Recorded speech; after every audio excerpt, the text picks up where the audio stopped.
Hey guys, welcome to Dan's Pro Shop Live, first ever edition.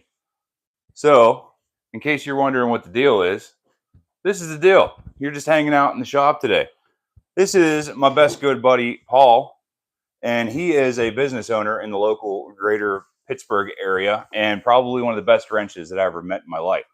So, in case you want to know anything automotive related, this and that, whatever, he's your guy. And you know what my deal is, mechatronics engineering. If you follow the channel, this is what I do.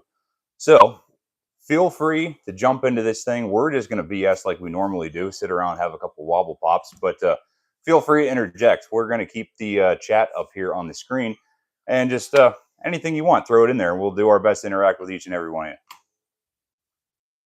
you. So, what did you do today? I worked on a junk Acura. It was dripping on me all day long, so it was a good time. Metric, awesome. Yeah, just keep busy. Yeah. I'll tell you what, things are just going nuts at the moment. So, I got a couple work trips planned, and it is just absolutely chaos at the moment. So we're enjoying the holiday weekend, as I hope all you guys are, and a happy Good Friday, by the way. So thank goodness this is the last day that you can't eat meat on Friday, because I'm losing my mind and eat cheeseburger. But yeah, I don't know how stringent you follow that Catholic thing. Oh no, I eat whatever I'm in the mood for. Yeah, we had nice big Reuben sandwiches before I came here. Reuben. Yeah, they were awesome. Homemade sauerkraut.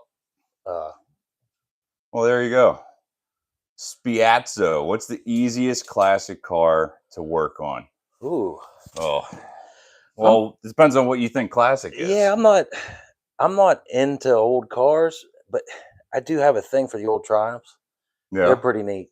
They're pretty easy to work on. They're pretty basic. I know, you know me, I'm a diehard GM guy. I would say anything pre-90 Chevy.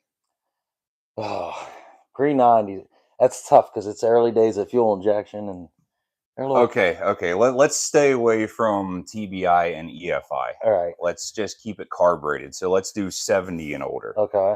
So I don't know, big block, small block. You have a preference? You gotta go with cubic inches. No replacement for displacement. So yeah, there you go. Old Chevys and Triumphs. Why not? What's the easiest way to determine whether a circuit breaker in a breaker panel is beginning to fail if there's a way to test with a meter? Well then, I guess I'll take that one. Yeah, that's a good question. The thing about circuit breakers is there really isn't a way to test them. There is a thing in our world called a shunt generator. Now, whenever I talk about shunts, that's normally in a DC circuit, but really what it is a dead short that you can control. Now, basically, an AC circuit breaker is the limiting source for amperage in a circuit. And if you short something, because of Ohm's law, the resistance goes down, the amperage goes up. So what we're doing is creating a short. Now, I don't know, there's not really a good way to check for a breaker other than just resetting it and checking it. And put an amp clamp on there when it's live. I mean, there are things also called meggers that's pretty much like a continuity test that puts voltage through it also. So if you have a weird kind of short condition, you can actually see an arc because the voltage is so high. Now, that's digging a little deep into things, but moral of the story, if a breaker's bad and you think it is, just replace it. They're like, I don't know, 15, 20 bucks at any hardware store. So, yeah, sorry, that may not be the greatest answer, but if you suspect a bad breaker, I recommend just replacing it for how cheap they are. Get somebody going back to the car questions here. What about the Ford 300 straight six? Straight. Well, that's got to be one of the absolute most reliable engines there ever was. 6 in a row, ready to tow. Yeah. I mean, you just keep dumping oil in them and they just keep on running. Yeah. Actually, me and a buddy of mine were talking about the flatheads the other day. Have you ever had the chance to work on a flathead? No. They are they're cool looking. Amazing. The simplicity of those things is just off the rails. I like the way they look. I know they're not efficient, but just the looks of them, they look so cool. You can't put any compression to that engine. No. But the fact that the valve train is in the block and just everything runs in the block and the head is pretty much just a piece of steel. They are the coolest things ever. Oh, what do we got here?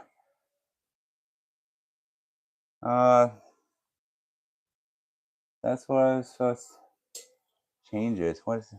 I got a breaker in my fuse box that I ever turned on a heater. It buzzes. Well, ooh, that's interesting. A buzzing breaker. That's a breaker that won't trip. So that is a perfect example of just replace it if you suspect that it's bad. If you ever hear any noise from your breaker panel, isolate that guy and replace it. I suggest de-energizing first, find whatever that one is and replace it. And if you put the new one back in and it still does the same thing, just trace that circuit, man. Obviously, you have something downstream that's going bad. I had a breaker problem a week, 2. I agreed if it still trips, something else is wrong. Breakers get old and flaky. Yep, I totally agree. Breakers are like any other mechanical thing in the world. You know, relays are a perfect good example. That's why they were superseded by solid state relays, because there are no mechanical moving things inside of a solid state relay. So they last almost infinitely more. Don't get me wrong, they go bad. But because there's no moving elements inside of it, there's nothing mechanical to fail. A breaker is all mechanical. There's springs and levers and wires and all kinds of stuff going on inside of there. And it's relying on the amperage going through a breaker to heat up or cool down a spring. And that deforms a bimetal piece inside of the breaker that makes it trip. So, you know, that thing heats up and cools down so many times. You only have X amount of heat cycles in a breaker before it just quits working. So back to the original point. If you suspect it's cooked, just get a new one.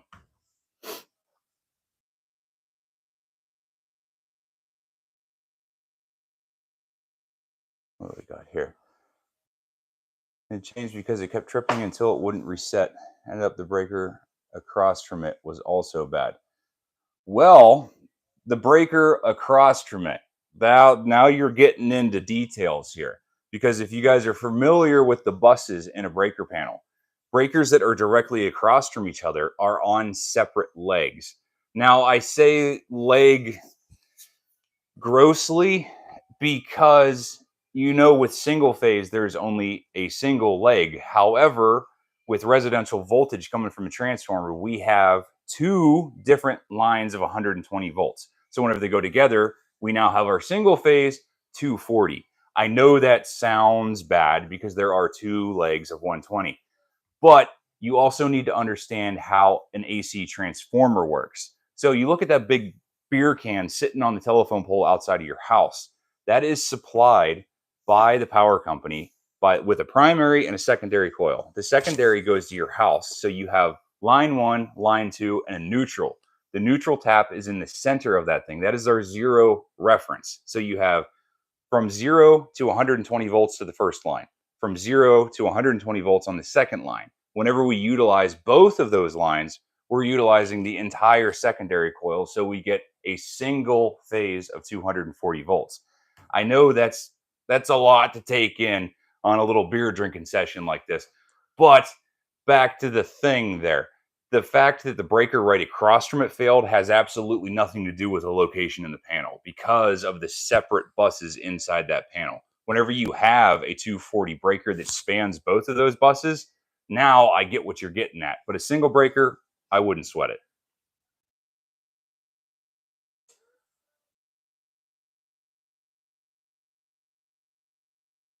I've had 2 panels work on loose screws. Sound like bacon sizzling. All right, there you go. Worked on several panels with loose screws and it sounded like bacon sizzling. We're going back to the tried and true Ohm's law here. It's, I swear, I should get the triangle tattooed on my arm because that is so much of my life. V over IR.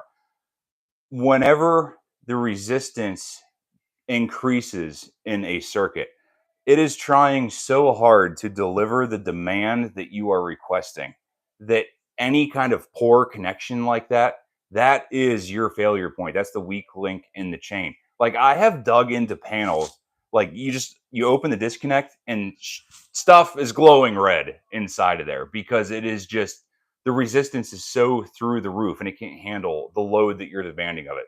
So like whenever you terminate stuff into a panel, especially like the mains coming into the top breaker, it is always a good idea to put that goo on there, that like, and especially if you're using aluminum wire. Hopefully you guys are past that, but people still do it. Put that schmoo on there to increase conductivity between dissimilar metals and crank the ever living heck out of that thing. Like you don't want to break the stud, but tighter is better. Good connections mean everything whenever it comes to electricity. What's your favorite diagnostic tool for both home and working on cars? Oh, that's a good one. That's a good question. I already know what mine is. You got to say it. Oh, yours is going to be the multimeter. I like the old school test light. I mean, even still with newer cars. No, because you fry an ECM when you check you got to be really cautious. But just checking fuses, it's still a good tool to have in your box just for checking fuses and checking main power wires. Bigger, safer things. You're not probing in deep diagnostics with a test light anymore. Just a normal old incandescent one, springing a light bulb in there. And it's very important not to use an LED one too, because you could also check for like low voltage. Well, yeah, or I'm losing my mind. If an LED is not going to be dim if it's not pushing enough power. Yeah. Whereas an old school bulb, if you hit your test light and it lights, but it's dim, you got something else going on too. So that is a good point. Let me touch on that. So he said about the test light, LED versus incandescent. That is a huge deal because LEDs have an operating voltage. Let's just say that it's 4 to 30 volts DC. That light will just turn on. There is no amount of it's kind of on or it's kind of off. An LED is just on or off. Incandescent, if you guys are familiar, like I'm sure, a light bulb at your grandma's house, somebody hits a power pole down the street, stuff starts to flicker, you get a brown out, all that kind of stuff. It's because you have a low voltage condition and you're not reaching that peak voltage where it operates. So with an incandescent bulb, you can kind of tell by looking at it where your voltage is. Obviously, it's not nearly as accurate as a DMM would be, but it's a good thing to keep in mind. When you're probing around on your tractor or stuff, you're working on a Mercedes, it's a little different. You're working on your tractor at home. Test light. You're just trying to bypass the seat switch so you can mow and get off. We would not do that. We take safety very seriously. Absolutely. Here. Oh, we got stupid question. I should probably know by now, but how do you measure a motor and what to look for good and bad, specifically 483 phase? Well, making a motor, that's a next level diag check. I personally don't do that often because if you suspect a motor being bad, and let's just say you're in a commercial environment or whatever, and second shift's coming, you just order something from Grainger and you replace the motor. The way that I check 3-phase motors, and it has been a good steadfast for me forever, is that you just take your lines. So like you have your 3 tap lines in the pecker head on the motor and just ohm them out to ground. So the equipment ground, the case on the motor. If you get anything other than 0, you have a failing winding inside the fuel frame on that motor. So yes, you could measure it, but that we're talking like deep into motor repair shop guys. Like that's the stuff that I pay other people to do. I am down and dirty in the field. This thing ain't working. Why? I have one of 3 legs is 8 amps higher than the other one. That's an issue. So I just do a down and dirty continuity test. And if I have anything other than 0 on one of those 3 lines, that motor's cooked and it's got to go.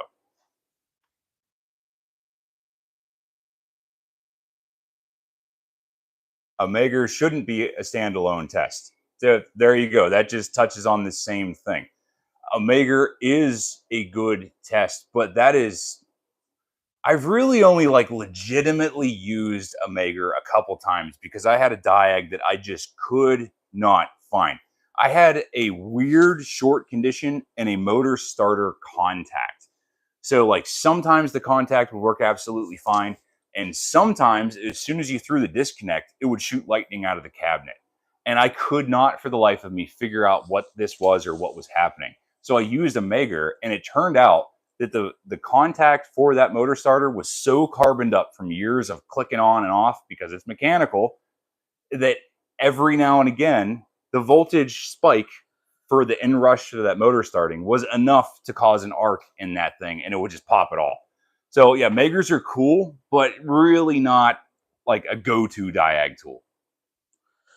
I gotta love the sarcasm with the I love diesel exhaust fluid. Well, you know, you put cow pee in a truck and expect 500 horsepower. I mean, my wallet loves it. You know, most of the repairs I end up doing the diesels are because of DEF fluid. Yeah, like if you guys are just hopping in here, my buddy Paul is one of the best wrenches I've ever known, and he owns a shop, and he knows cars in and out. So what he's talking about is DEF is like the last nail in the coffin for over-the-road diesel trucks. And it's everything from the header back is just gone. It's rough. I mean, Yeah, I understand why the EPA is doing this stuff. You know, it's Uncle Sam. Yeah, I'm sure it is cleaning up the emissions, but man, it's really ruining the engines. Yeah, They're running higher temperatures. The fluid itself is so corrosive. yeah. You It's ever the just leave parts. a jug It's sitting on the counter? expensive. Most people don't even understand how it works. I mean, I've seen a lot of seasoned techs not even have a clue on how it works. You know? Well, tell us exactly what the heck DEF does. Well, they have a carbon canister now, so they catch all the soot, and then once it gets so soot loaded, they got to use sensors and everything to measure that. Then they shove this DEF down through to burn the soot back out. So that's when you're in regen.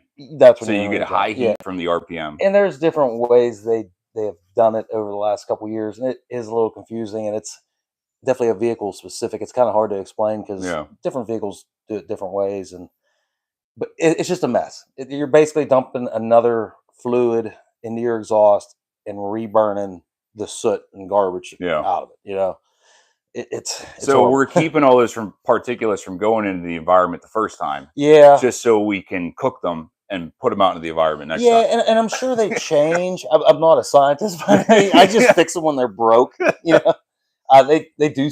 You know, they don't fume up the shop as much. So they work. Yeah, but they haven't perfected yet. They're at the early stages of it, and it's horrible. It's horrible to work with. It's corrosive. They break all the time.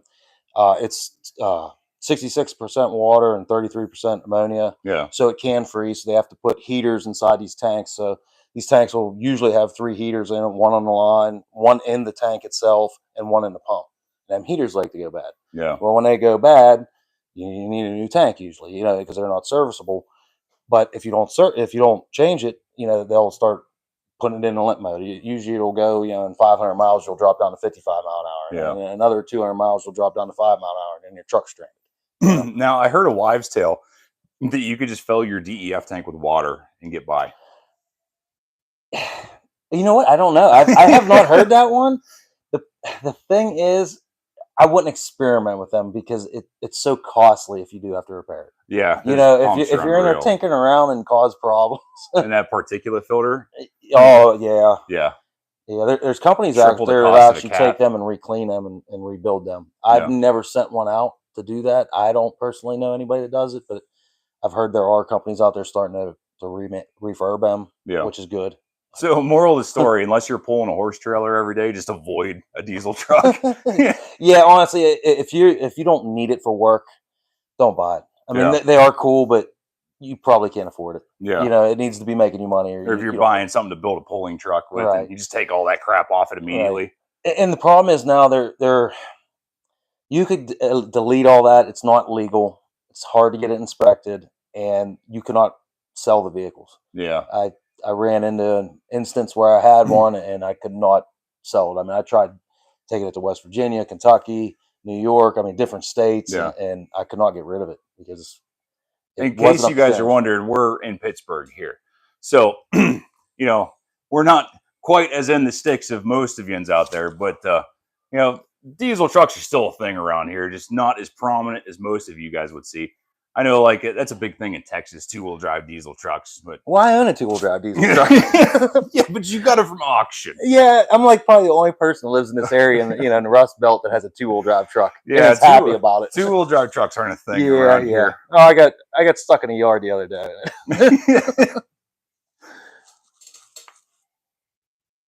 Oh, what do we got here? Learned a lot from the channel. I'm self-employed carpenter from Butler. Nice. I mean, I don't do much carpentry stuff, but I try to dabble in a little bit of everything. I mean, we're not framing houses here on Dan's Pro Shop, but like I'm sure that you guys have picked this up. If you're here, you know what the deal is. So I'm a mechatronics engineer by trade, and like I've done all kinds of crap in my career that's led me to this point. So like I'm an avid bike guy. I love trucks. I love motorcycles. I love electricity. I love mechanical. And it's just, I don't know. It's just so cool that I like all that stuff. And I kind of like pride myself in being a jack of all and like a hero of none.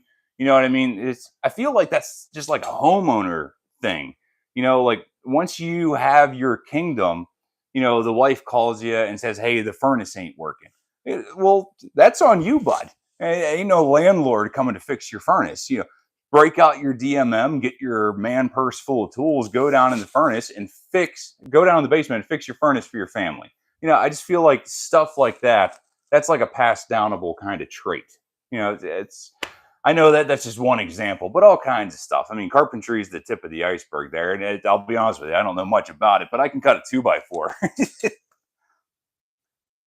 I got a question asking if you could legally delete your diesel.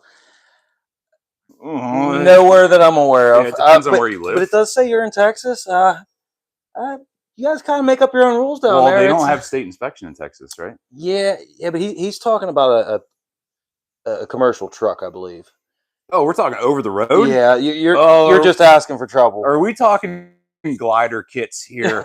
Because now this is a whole different category. Because, oh, man, Uncle Sam and the EPA are really trying to get their mitts into this glider kit thing. This started about 10 years ago. Now, another thing, in case you guys are unfamiliar, I used to be a heavy diesel mechanic. Like, that's how I started this thing. And in fact, my father-in-law owns a trucking company. So I'm still very involved in the over-the-road diesel thing. That's kind of why either way, I know what I'm talking about a little bit. Glider kits came around whenever this DEF thing started. So the way that it worked is whenever you had a chassis of a truck, your title just had to match whatever the emissions were on the year of that chassis. And you could do whatever you wanted to it on top of the frame. So it was kind of a workaround that worked for the longest time. And just now, I'd say within the past year or so, they're really kind of getting around that. Like you get pulled over at a scale house and, the tag on the block doesn't match the tag on the chassis. You're in for a world of hurt. There was somebody else also talking about the amount of diesel cars over in Europe. And here in America, definitely it's not common. Yeah. I bet you I work on, that's about it. Yeah, I probably work on 80 cars to one diesel. And it's funny because I do agree. I was over in Europe last fall, and just about every car over there was diesel. Yeah. Well, do they have different emissions and all that garbage there? I believe so. Well, they have a lot smaller everything there. Like their countries are smaller. Not everybody even owns cars. They don't drive a lot, because they have such good public transportation. Yeah. I don't know. I guess it's just us dirty Americans that like that black smoke. Yeah. And when I went over there, I kind of was curious to pop the hood and see how similar they were, but I just never got to it. There were so many other cool things to see there than to look at cars. But see that black smoke coming out of the stack, the DOT will stop you. Well, I don't know if they'll stop you going on a highway, but they certainly will if you blow past the scale house. That's for sure. I just passed one the other day on the way home from work, and some dude was towing like the trailer that goes under like a mobile home. He was pulling that behind a pickup. And this thing was all rusted out. There was like axles laying on top of it. Yeah, they don't play around with tow and stuff. That's for sure. At least here in Western PA, man, the DOT cracks down. And I know, like Ohio State Patrol, dude, they don't play no games. You think you can get away with speeding anywhere else? Don't drive in Ohio. It's no jokes over there. An '88 Golf diesel in high school, love that thing. Well, I mean Volkswagens.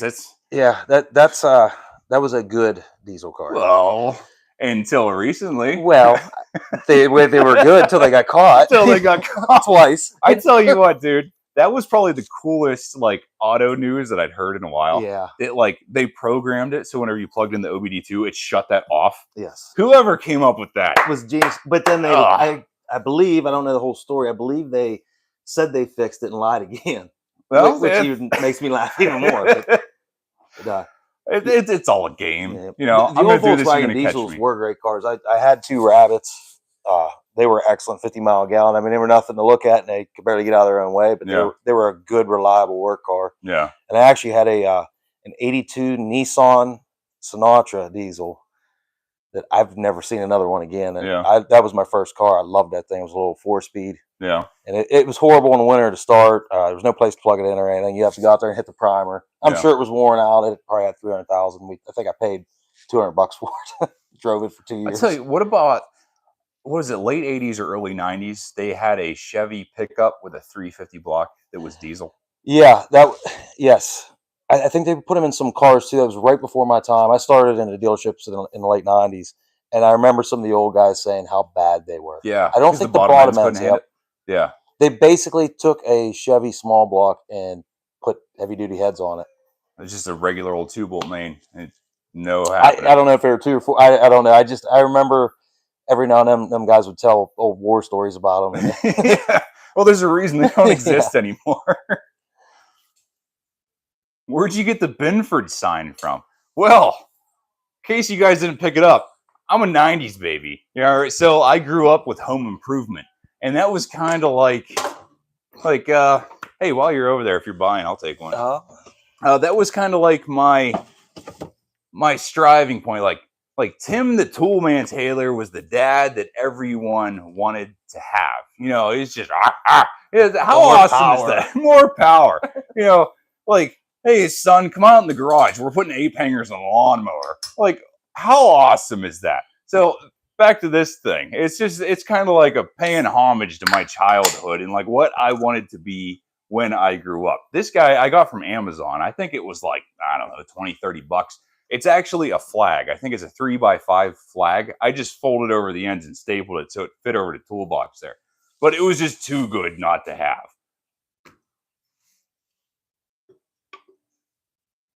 Can you even find a glider anymore? Well, the thing about a glider, you build them. If somebody's selling them, it's definitely under the table. I don't know. Dealerships used to do that whenever it was more mainstream. Well, I remember, because my dad was a heavy-duty diesel mechanic, and I remember going to a dealership, and they sold glider kits. This would have probably been in the late 80s, early 90s. And that was just like a rolling powertrain. I think it was a cab, frame, front axle, steering. Yeah. I think it was about it. I don't even think it come with the rear ends, but I don't know that for sure. The powertrain's up to you. The entire powertrain's up to you. Well, I mean, the rears are a big deal in a big truck. Right. You know? And then they're made to be rebuilt and virtually last forever. So there's a reason those things have millions of miles on them. Correct. They just keep going. They were rough floral hinds. More power. Yeah. I seen on here that some guy said he paid $8 grand? $8 grand for a DPF filter on a Peterbilt. Wow. I don't know if that's just like replacing it or having it fixed. That's either way. That tells you what you need to know about DEF. And you know what? It's believable way more the cost of things. I had a Range Rover. It was a 5.0 supercharged sport the other day. It was $7,000 for catalytic converters. Yeah. Yeah, that was a hard one to explain to somebody. It's just what is it, palladium inside of it? I believe so, yeah. Yeah. They're just a stupid precious metal that was the most expensive one I've ever seen. And it was just, yeah. I mean, what do you do? I tell you, another super big common misconception that people get between like gas emissions and diesel emissions is that there is carbon dioxide and carbon monoxide. Carbon monoxide is what we breathe out. It's normal. Trees take it in. Yeah. So happens that's what diesels produce. Okay, so that black smoke, you might not want to put your mouth over the tailpipe, Right. but it has nowhere near the environmental detriment that regular gasoline vehicles do. I'm sure it doesn't look good, and I think that's the problem. That's it. It's all aesthetics. Yes. All the Greta Thunbergs out there, see a W9 trucking down a highway, pouring out smoke. Well, that guy's having a great time making money. She just sees the smoke leaving behind the truck. Well, all right, there is a whole caravan of Honda Accords right behind them. Those Hondas are putting out so much more crap into the environment than that one truck is. It's I don't know. It's aesthetics. People see things just freak out. They don't know the science behind it. Right. Obviously we want to be as clean as we can, but we want to be able to use common sense, and we still need our vehicles to last, and we need to be able to afford to repair them and maintain them. Yeah. What about that thing, the Right to Repair Act? Oh, that's getting bad. Yeah, that's getting real bad. I've seen the big thing with John Deere on that. Yeah, I think that's what started it. And we're noticing. I have 3 different programs I use for factory service manuals, and it's spotty.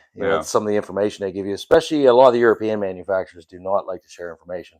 Do not like to share anything more than they have. And the 2018 and up Chryslers now are we're starting to see them. Being now that I'm an independent, I'm seeing older cars. But there's a new Ethernet port for those. I think you have to pay for DLC. Yeah, and I haven't quite figured it out. I haven't done enough research. They're just not coming off a warning, so I'm starting to see them. And I know my Autel scan tool seems to be able to communicate fine with them, but my Snap-on doesn't. Well, so I don't know. For the name, maybe Autel paid for the licensing. I don't know. I haven't even done enough research. I've been unfortunately so busy. That I do need to keep up on my schooling, but I'm just busy. I haven't had time. Busy's a good problem. It is, but there's a lot of new technology coming out that it's coming this way. I need to learn. In case you guys don't know this Right to Repair Act thing, this started, I don't know, probably 6-8 years ago, something like that. At least on a small scale. Yeah. It was like a group of farmers that were just absolutely fed up that they could no longer just wrench on their tractors at their house. You need to have a data link connector. You need to have a computer. You need to have OEM software. You got to have GPS link. And, for something as dumb as replacing a fuel pump on your John Deere, it's just the average Joe can't do this anymore because of all the proprietary crap from the OEM. So it escalated to the point where it became a national court case. And that is the right to repair, that we need to have the ability to get the information and or software, whatever we need to fix our own crap when we own it. I shouldn't have to pay the dealership $10,000 to come out and do something to my tractor in a field. It's just ridiculous. And that's how it started. And it's trickling down to automotive too.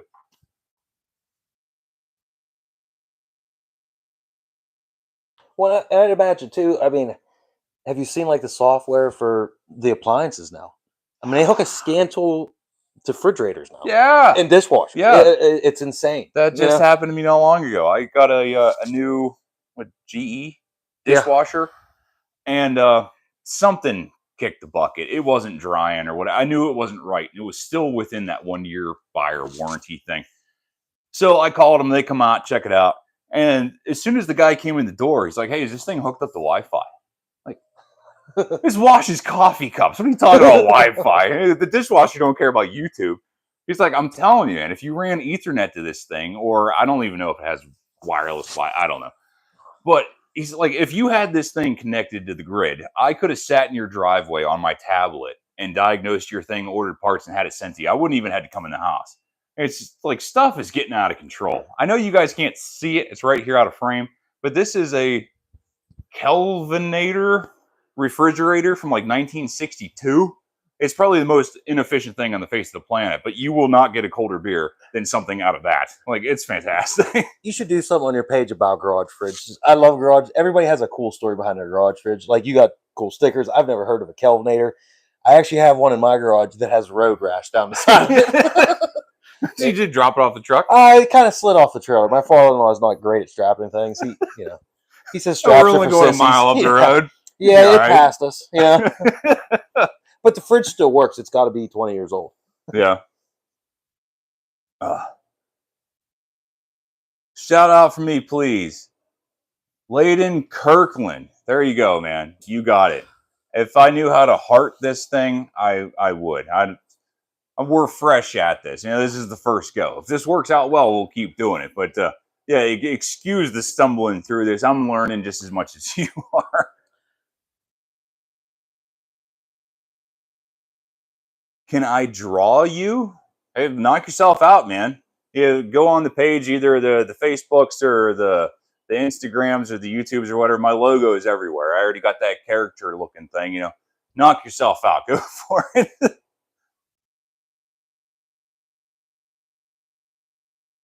What do we got here? Ran through the Laurel Highlands. That's somebody relatively local. Yeah. That's not too far from here. What, about an hour? Yeah. Where's the Like Laurel Caverns? It's up 76. Well, yeah, we keep saying up. It seems like it's up because it's more mountainous down there, but it's actually southeast of us. Really? Yeah. It's down towards like Somerset. Yeah, you look at a map. Philadelphia is more south than Pittsburgh. Right. Huh. I believe that's southeast of us. Yeah, probably an hour and a half. Yeah, roughly. Westmoreland County, Wheeling, West Virginia. Wheeling's only 45 minutes from here. Yeah, to be honest with you, West Virginia is my all-time favorite state. I love it down there. I love West Virginia. It's a beautiful, mountainous, tons of forest. Everything's cheaper. Everybody's friendly. Yeah, you can ride a dirt bike anywhere. Yeah. Oh, what's your craziest injection molding story? Oh boy. Well, probably that I darn near destroyed a $150,000 mold probably about 4 minutes after putting it into the machine. So if you're asking that question, you're familiar with injection molds and how they work. So the ejection system on the moving platen of the machine, some are hydraulically driven, some are servo driven. This particular one is hydraulic, and the machine was less than reliable, shall we say. So there is an encoder on the rear platen that monitors the position of the ejection circuit in the rear half of the mold. Well, the machine said it was cool to close at 100% velocity and 450 tons. Evidently, in the physical world, the mold wasn't happy about that decision. So that thing came closed at about a mile a minute and probably 8 inches away from my face. And it was one of the most fantastic booms I'd ever experienced right in front of me. Like, I seen sparks come out of something that wasn't electrical. Like, that thing quite literally imploded on itself. So I had to go in and tell the supervisor, like, hey, that mold that we just got in that we were waiting for like 6 months? Yeah, I grenaded it. So call the customer and let them know we got an issue. Awesome comments about West Virginia. No problem, man. It's easy to talk good about stuff that is good. I'm not one to blow smoke up your butt. It's just a great place. It is a great place. It's and it's close for us too. That's the other thing. I could go down to New River Gorge. It's 5-6 hour drive. It's beautiful down there. I spent a week down there last year, and it was just awesome. I never run, especially if you're into hiking and doing things. It's just lots to see and lots to do down there. That's probably one of the coolest things, like geographically, about Pittsburgh is that we're right in the corner, like in the nook of PA. So we can get to like 4 or 5 different states within an hour drive. Like you got Maryland, Ohio, New York, West Virginia. Virginia is kind of like right there. Yeah, Virginia's a little bit of a drive. Yeah, you got to go through something to get there, but we're touching a lot of stuff. Yeah. I mean, you got Lake Erie right there. That's probably an hour and a half drive from here. Yeah, I usually spend at least one weekend a month up in Lake Erie, just because my son lives up there. Real hard, you can see Canada. I can't see. These old eyes ain't seeing Canada no more. Oh, what do we got here? Do you have a dirt bike? Yeah, it's right there behind me. You guys can kind of see it. Believe it or not, cool story. It used to be this guy. This dude is practically like a semi-pro, GNCC, off-road, this and that. Like, that's his thing. He wrenches by day and rides by night. So like he may be a mechanic, but he's actually an MXer. That's his thing. So he goes through crap so often because he's so hard on it that he buys a brand new bike every 2 years. And this was the last 2 years model. I just bought it off of him. So that's my new ride.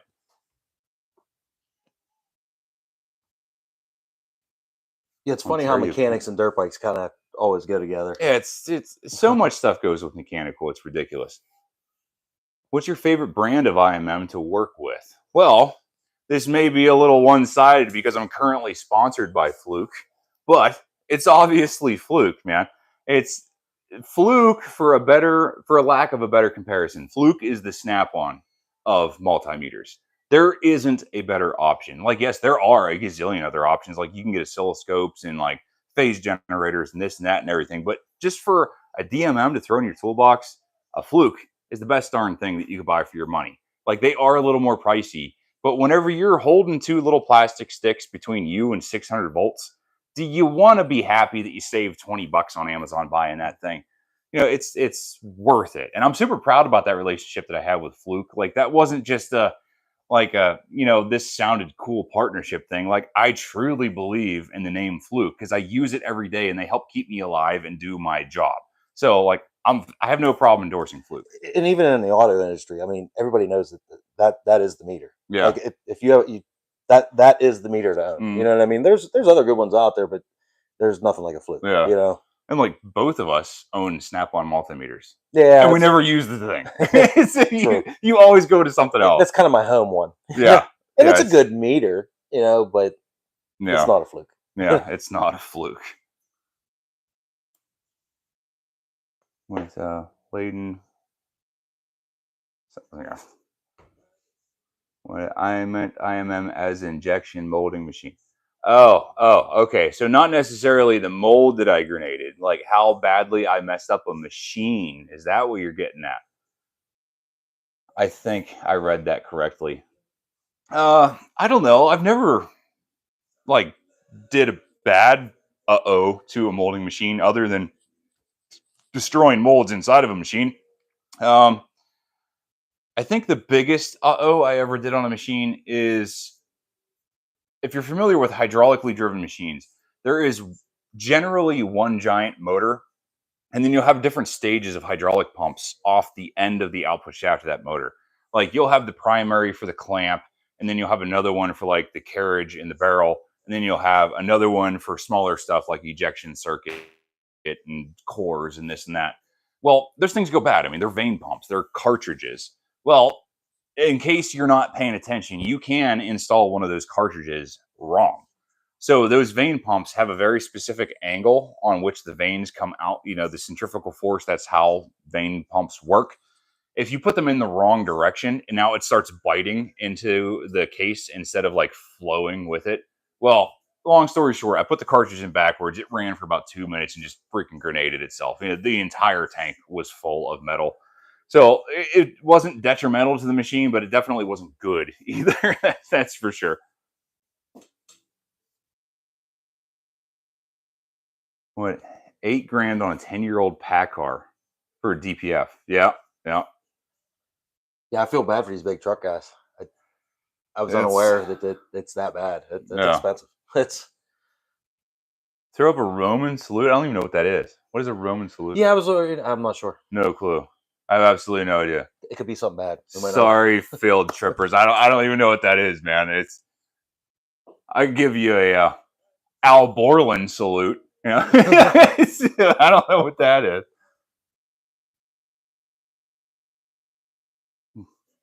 I just wondered what brand of presses you like servicing and operating.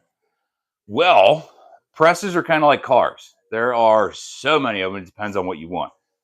Nowadays, the only stateside thing that you can buy, at least as far as I know, is a Cincinnati Millicron. They're out of Cincinnati, Ohio. As a matter of fact, I'm going there next week. So, I do a lot of work with OEM press manufacturers. So if where it's made matters to you, Cincinnati is your go-to. They're a good machine for good reason, but you're going to pay American prices for American steel and American product. Now, if you're looking for economical and good and easy to work on, I recommend Absolute High TN. They are a Chinese company, but they came to the States probably 5 or 6 years ago, and they have like a hub in Parma, Ohio, and somewhere in South Carolina. I don't know, but either way, like I can call them. I'm talking to a regular Joe, a guy that lives in Parma that knows what I'm talking about. He's at a parts warehouse. He's going through the screen, going through schematics with me. He's like, "Hey, turn to page 4 and look at pin 6." It's really good tech support. It is stateside, and I can get parts next day. Now, bear in mind, these machines still are made in China and they're shipped here. So quality, I don't know. It's up in the air, but it is probably, I don't know, 2/3 the price of a Cincinnati. So it's what matters to you, but there are a gazillion out there. And there's a lot of European ones too, but you pay through the freaking nose for them. What's the ratio of breakdown to PM work? Do you guys use a predictive vibrating sensors, things like that? Dude, I wish that we used predictive PM stuff. The predictive PM is my right hand. Yeah, I put that on a motor and I could feel the tailstock bearings coming out. And believe it or not, for as crappy as my hearing is getting up there in age, whenever you spend so much time in one building, you can hear a pin drop if it's outside of the normal like audio level. So like if something's going bad, you can generally tell. I know that's probably not the best way to do it, but that is a relatively smaller facility. Let's just say 200,000 square feet, 14, 16 some machines. And I just know them all inside and out. So like if something's going bad, I can generally tell before it happens. Or just my regularly scheduled PM, I catch it or take care of it before that happens. Now, don't get me wrong, there are hardcore breakdowns. That stuff happens. Like you snap a screw or hydraulic line blows, stuff happens. It's unavoidable. But as far as preventative, it's just you got to be good. Yeah, we don't have any electronic tracking if that's what you're getting at.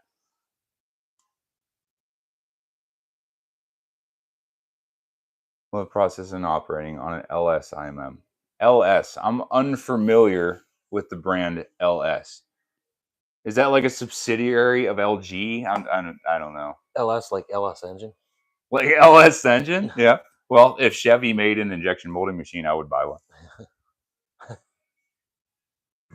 Oh, what else we got here?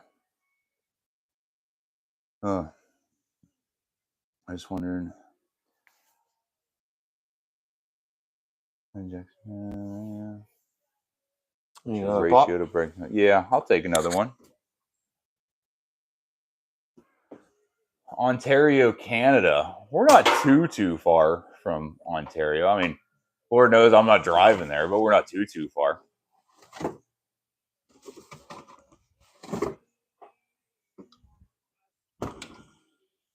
Oh yeah, Wheeling, West Virginia. How far are you from me? I don't know, roughly an hour. It's not that bad. I mean, if you live in Wheeling, how far are you away from Pittsburgh? You know what I'm talking about.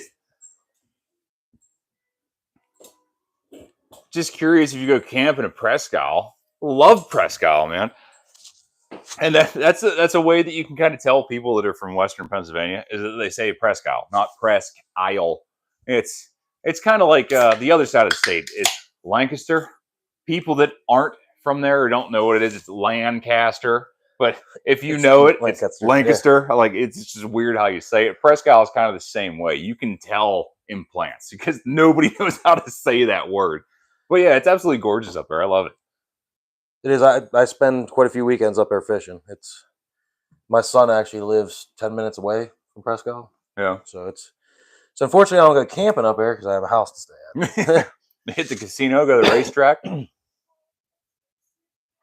LS is related to LG in some weird ways, which is cool because actually one of our biggest presses is a 750-ton LG Gold Star, which was made in Vietnam in the 70s, and then that was it. So, dude, whenever I have an issue with that stupid machine, if you can't find the rectification in the prints, you are just plumb hosed. It is 100% on you and your diagnostic skills to figure out what's going on, whether it be control circuit, hydraulics, or this and that. Like, luckily, I'm kind of blessed in this area. There is a hydraulic shop up the road in Butler, PA. Shout out if any of you are from up there. But they are hands down the best hydraulic shop I've ever worked with in my life. You give them bloody anything, They will either fix it, repair it, build a new one, or find a way to get you a new one. And it's just like having people like that, like a good motor repair shop, a good hydraulic shop, a good like hose place, stuff like that. It's the sum of all that makes one good. You know what I mean? What's your next project in the garage? Well then, actually, it's happening right now. You guys just can't see it. Back there on the bench, you might catch a little bit of a glimmer of a bunch of chrome sitting up on there. That's the remnants of something that's going on. I'll give you a little lead in, but not too much. I don't want to spoil the fun before Christmas, It's you guys know I'm a Harley guy. So stock parts aren't cool anymore, guy. That's what's happening here. We're taking daddy's bike and making it a little bit more gooder than it used to be. So that's actually going to be a multiple video series. We're just kind of dipping our toes in the pool with the first one and then gradually going up, maybe even in complexity level. So like if you're thinking about doing something like that to your bike, you pick and choose which one you want to do. And there is no particular order, but there's good stuff coming down the pipe. I promise you. It's on the lift right next to you. You just can't see it. I think the best way to teach a new tech how to troubleshoot and understand machine logic. Good Lord. That is how to teach someone to understand logic. That is the question of a lifetime. Oh, I don't know. I think maybe like this is solid for you too. Like we just abused them until they left. I don't. Yeah, just keep on hitting Jimmy in the head until he can't take it anymore. Yeah. I don't know. Maybe. Yeah, that's a tough one. It's knowing how to read drawings. Yeah, like that's like I expect you to come into the interview knowing that. Yeah, but there's no better way to learn than just do it. Just to do it, and to watch somebody that's skilled. You got to have someone that gives that person a chance to learn to do it. Though. Yeah, and unfortunately, most of us skilled people don't really have patience. So that is so true. Yeah, you have a 10-year veteran journeyman, and the apprentice comes in a line. It's like, dude, you don't know anything. Go get me wire nuts. Yeah, it's I can't answer that question. I worked with my wife for 5 years, and she was shop foreman, and I specialize in heavy engines, and we probably went through 3 or 4 new techs, and finally we had one that just wouldn't quit. They couldn't handle the hazing, and he ended up turning out being a really good. Could you imagine working between a spouse? Oh, I mean, we abused the poor kid. Like married with children. Yeah. I only got to work with the ones they wanted to get rid of. Yeah. But I would say probably for my industry, for like industrial crap, understanding basic like binary logic, ones and zeros. 1 means it's on, 0 means it's off, and a whole train of that means something else. Understanding that simple, is it on, is it off? That's how you can understand logic in its complexity. Once you break it down to simple ones and zeros, like even logic gates, like AND gates, OR gates, NOTs, NORs, and everything, they're all ones and zeros. Once you understand that, just on, off. Don't think about it as a whole. Break it down to, is this on, is this off? Once you get that, it is unreal, like what that unlocks in your head and how you can understand electrical stuff and logic. And I think that starting with the basics, just identifying the problem, where you find your information at, and then unfortunately, sometimes you got to learn the hard way. Yeah, keep it simple, stupid. But also just making sure they know where to get the information to learn. Yeah, that's a big one too. Good sources. Mm-hmm. Yeah. I'm trying to get a machine in my plant for use more automation. We have some Sepro robots. Nice. What's your experience with robot companies, and how do you help upper management understand automation? Well, automation is the wave of the future, man, because robots don't call in sick. They don't complain about not getting a lunch break. They work on the weekend. They don't care about working Christmas. And whatever you tell them to do, they will do. Now, that is a caveat. Whatever you tell them to do, they will do. So if you do not understand the complexities of programming and, like how PLCs run and this, so like, let's just say you're in charge of making that thing do what it's supposed to do. Let's just say that if I am waiting for a part to be present, so let's just say input 1.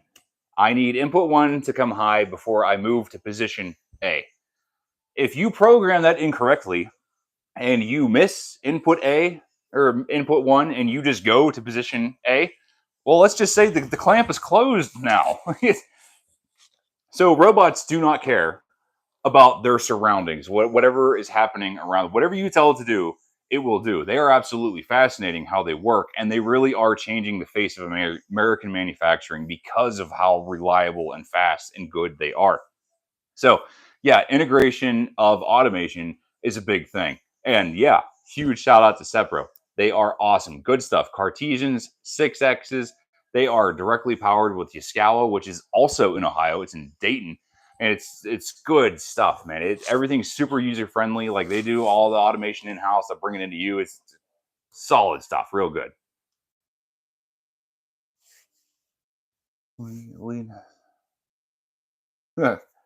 Fluke sponsored you, leading us to the promised land. Yeah, back on the Fluke thing. It's just, when it comes to the best, buy a Fluke. I came up with my own little catchphrase. Like, if it works, it's not a coincidence; it's a fluke. So, like, I don't know if that'll catch on or not. It's definitely not a trademark thing, but that's me and my experience. Like, if you need to trust something, trusting in your equipment that you're doing it with, it's just like, because you could be tracing wires all day and not know if you're using a crappy meter that you can't trust, like maybe that wire did have continuity and now all of a sudden it doesn't. You got a $30 crappy multimeter from Amazon. And watch Lone Outer meter. There's multiple fuses in there, and I've seen people return meters with blown fuses, and they give off really strange readings. So if you have a meter that's giving off strange readings, check your fuses. Make sure your meter's good. Yeah, that's another. Know your equipment. Yes. Like if you're going to use this thing, understand it and how it works. So like, well, Ariel, I had the amperage set to 10 milliamps and I touched 3 amps. And I heard a little click and now it doesn't work. Yeah. And especially if somebody's going to do an amp test, that's when you don't loan your meter out. Because that's usually when bad things happen. Well, especially for people that are inexperienced. Yeah. Especially with cars. I mean, you're checking an amp draw on a starter. Yeah. You ain't doing that with a regular DMM. Right. But people will try. Trying to get started and I'm faced with lots of resistance. So, Chandler, what resistance are you facing? Like what field are you getting into? And if you are trying to get into my field, I feel like there is an avenue, but I don't know. Really, honestly, community college, man. Do something. Electrical engineering, mechanical engineering, mechatronics engineering. It's just like understand the basics of how things work. Dude, if you can fix stuff, you will be employed for the rest of your life. I don't care what you can fix, like refrigerators, motorcycles, industrial machinery, lawnmowers. If you can fix machines, you will never be out of a job.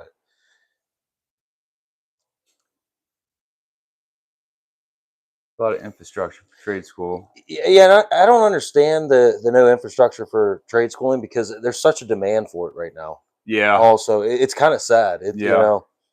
I mean, there are several schools around here, but they are small community stuff. It's not like you're not going to Yale to learn how to program a PLC. It's not really that big of a thing. But I mean, with our kinds of fields, most of what you learn how to do is from doing it.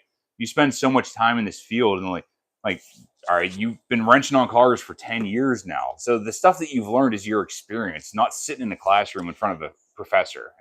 And for somebody that's interested in maybe working in the automotive industry, a lot of times you could go to the dealerships and they have programs through the dealerships where they will help pay for your schooling and employ you part-time. Yeah. Like GM uses the ASAP program, where they... And Ford Fact. Yeah, there's some other avenues to pursue, but I don't think they advertise it like they should. You know what I mean? They complain they can't get people, but not too many people know about it, Yeah. And it's like, dude, there is money to be had as a tech too. There is now. When I started out with flat rate. Yeah.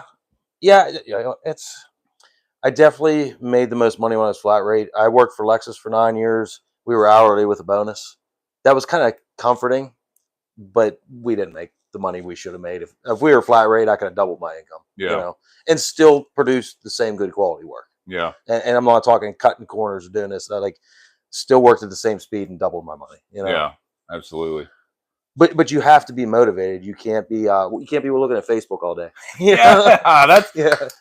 that may be like an older generation talking to the younger generation thing, and that may be a little bit of a, I don't know what is hypocritical thing coming from me because of the YouTube Facebook thing, but it's like, man, when you're at work, drop the phone and pick up the wrenches. Right. It's like you just see that so much with this younger crowd. It's like, I hate to generalize anybody, but let's just say like 25 and younger as of right now. It's like they grew up with the internet. We didn't. Like there was a point in life where we did not have that stuff, and then it came around. It's everybody now. It's like my little cousin was learning about 9/11 in history class. I remember watching on TV. I can tell you where I was at. I was actually in the GM dealership listening to it on the radio. It's unreal how grossly things have changed because of how rapidly technology is growing.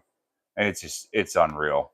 Well, and it's easy for me to stay off it because I grew up without it. Yeah. It's not a big deal to just chuck my phone on the toolbox and not look at it. If you get to the point where you're an adult and you didn't experience internet, I get it. That kind of happened like in my transition. I was like a mid-teenager when it became like a prevalent thing. Yeah, I don't know. Well, let's do one more, and we're getting close to the end here, fellas. So if you got a sizzling one, throw it down now. I want to build on this. What?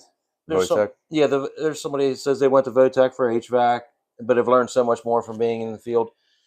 Absolutely, you're going to learn more in the field, but going to school shows that you're dedicated to one thing, so it makes you more employable. Yeah, somebody's going to be willing to take you under their wing because you're taking it seriously by further educating yourself. You're obviously you're going to learn more in the first 2 weeks out on the field than you're going to learn in school, but it just gets you. It shows your employer you could show up and dedicate yourself to something. I feel like